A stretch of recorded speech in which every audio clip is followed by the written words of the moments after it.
One of the things that stood out to frame things here is a passage in your book where you ask yourself if you have courage, and you answer it with, "It's a tough question because I've been afraid my whole life, afraid of my dad, afraid of being kicked out of varsity, afraid of being fired, afraid of what people think, afraid of losing money, afraid of being single."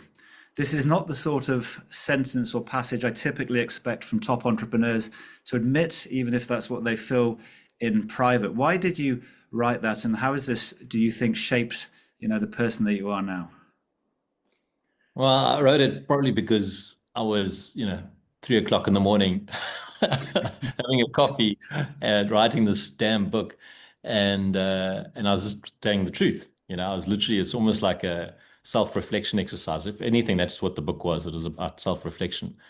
And I guess in retrospect, it was true. I was afraid, and I still am afraid of lots of things. But I realized afterwards that being afraid was okay because I've obviously got a bit of courage because I can overcome my fears. But it's a bit of a muscle. The more you kind of work through your fears, the better you are at overcoming your fears. Yeah. Do you think it's been crucial to understand that kind of fear, and is that a motivator for you in some ways? Is it actually helping you, or is it hindering you, and you could have done more if you hadn't felt that way? You've got to, I think fear is important. I mean, I think if I hadn't been afraid of disappointing my dad, then I probably wouldn't have got through varsity. And if I hadn't been afraid of, not looking after my kids, then I probably wouldn't have recovered from Mixit. So, lots of fear is not a bad motivator. I mean, you mustn't let it control you, but I don't think fear is a very bad motivator. But I mean, one example of fear, I've always had a bit of a fear of public speaking. And I've done 4 TEDx talks. The first two talks were so bad. The second one my wife watched. Afterwards, she said to me, "That's the worst speech she's ever seen anyone give, ever. Not just me, like anyone ever." And I actually agreed with her because I just felt myself completely making a mess of it.